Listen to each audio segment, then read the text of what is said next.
comments, and I'll open that section. It's the section of our meeting. Folks in the community can come and address, share their thoughts and things that are on their heart and mind with our community, with our commissioners. If there's anyone who'd like to address the commissioners, please come forward, state your name. Brandon Hawks, Alleghany County. There are a few factors in this county that many individuals do not wish to see or engage in or admit to when it comes to finding work. First off, the only way to work in this county and make a decent living is to work for the government or work for an agency of the government, like the education system. Once an individual has secured that, they can pretty much guarantee that they're going to be set, at least for this county. Now, while there is nothing wrong in doing these jobs, because government has a duty to do those jobs, hence my past speeches on the proper role of government, we must too understand that government is a monopoly. It is a force, and it runs off force. Hence, here we come to a small realization that this institution comes from the expense of those who do not work in the public sector. They're called private sector employees or workers. These are people who are taxed, and regardless if they like it or not, they have to pay their taxes, because if they don't, they'll be fined or imprisoned or their properties confiscated for not doing so. They have no choice in the matter. This leads me to another issue about our county.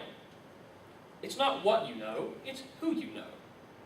It can sometimes be your political party of choice, your ideology, that determines your employment status. Now, even though many people will deny this up front, I'm pretty sure they would, nobody would blatantly say that, I've heard many tales over the years of family and friends who cannot get a job or are denied because they simply believe with their political beliefs or otherwise. Not to mention, some individuals have been threatened to lose their jobs if they speak out politically. If these issues are true, it is a clear violation of an individual's rights and their speech protection. Regardless of what you or I or anybody else may think, an individual has a right to speak out, religiously, politically, whatever it may be. You can agree to it, I can hate it, don't matter. However, there are some characters in this county who are treated very differently from the rest of us. Those who haven't paid their back taxes in years and never have a penny or asset or property confiscated. There are people who snub their nose and act like they are royalty before the rest of us. And those who are and act like royalty need to be called out and be ashamed and be humiliated publicly, regardless of political party, ideology, religion, or so-called phony status in the community. Now, just so I am clear and people do not turn my words up on its head, I'm not talking about individuals who are elderly or in illness and such. Everybody comes across a hard time when they can't pay property taxes and such. I'm not talking about those people. I'm talking about people who are repeat offenders, and it doesn't take 20/20 vision to see every year in the paper who are the repeat offenders. Year after year after year after year. And there's no tale of confiscation of property. There's no tale of any of that. And some of them will even stand before here and they will demand higher taxes on the public. Over and over again they will shout, we need more higher taxes to continue funding the irresponsible spending programs and to place more debt on the citizens of this county for some useless ventures.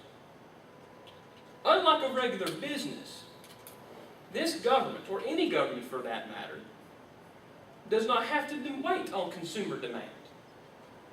I have a company, it's a consulting firm. I have to get consumer demand. I have to get clients. Without them, I don't make money. That's the nature of the business. But government extorts money.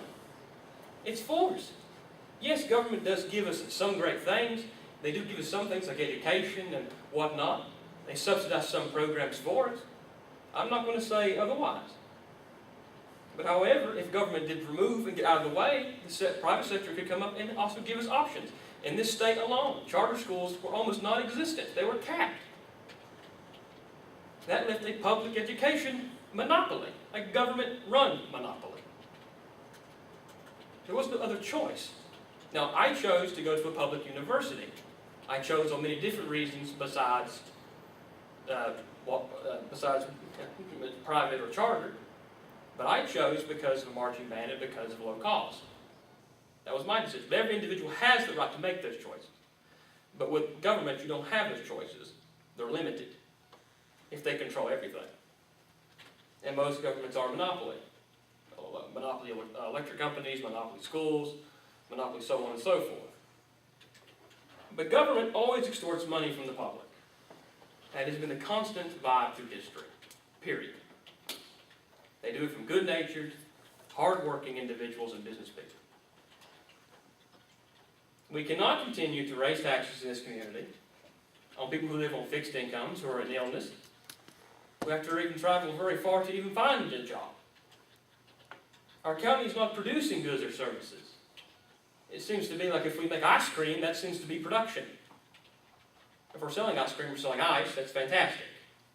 That's not production. That's not economy growth, folks. We need to wake up. This county cannot continue to play political games of those who you know aspects. I was raised that a man is judged by the content of his character. Nothing more, nothing less. If you don't like me, that's fine. I don't care. But be upfront with it. Don't say I don't like you because, political viewpoints or whatever. I don't know. This county needs risk takers, they need movers and shakers, entrepreneurs, visionaries, thinkers, young people. And I'm not dissing anybody who's older than me or whatnot. But a lot of younger people tend to just pack up and leave. I've done that several times. I went to Missouri for 4 months. You think I like that? No. But I did it because I had to make money. I did it because I have dues and I have bills and I have debts to pay back and to help my family. And once again, I am forced to leave. I'm going to Richmond for maybe a year, 2 years. This is probably the last time you'll see me. But I'm forced out. I don't want to go. I have to go. I have to make a living. I have to do things. And a lot of people, and a lot of younger people in the community college and the high school say the same thing. They have to leave. They go to college at Chapel Hill, they go to NC State, and they go away and don't come back, and don't come back until they die. That's a hard reality. What is the importance of education if it does nothing for you when you come to your home? It does nothing for you. You can be educated to the T, but it won't do a darn thing for you if you can apply it. I am so sick and tired of hearing people who constantly say, politicians especially, we need to educate and make education cheaper and more affordable. No. You need people who have skills and who can think and critically think and do things with their hands and build and be visionaries and think and be entrepreneurs, not to be machines. Now, not to diss my education system here, but I was taught how to take a test. I wasn't taught real things. I was taught how to just take a test. That's great and dandy in the academic field, but when you get to the real world, not everything's a test. But once again, people like me, and there's several others. I have a friend in Cleveland County who has to go away too to find work. He's got a girlfriend there, thinking about proposing, but he has to move. I have a girlfriend here, and I have to move 5 hours to Richmond. And that's a trip. That's not 13 hours compared to Missouri, but it's still pretty far. And I get some time off, I get to come back. But a man's got to do what a man's got to do. It's work, and I'll take it. And when I'm doing that, I'll also be doing part-time for my own company, with my own business partner. But it seems like we have our head in the sand when he talks about economics in this chamber. Nobody wants to face the realities. We'll just keep raising taxes, or we'll take money out of the general fund balance. That'll solve all the problems. For how long? For how long do we have? For how long do we keep doing that? Will the economy tick up? Will it ever? Maybe? Tomorrow? Next year? We don't know. I remember in this chamber, and I'm going on for a little bit, but I remember in this chamber a couple of years ago, 2009 or 2008, but the former chairman, Ken Richardson, literally said, well, economy will tick up a couple of years, next year, might come back up. It hasn't moved. Economy's still in pretty poor shape.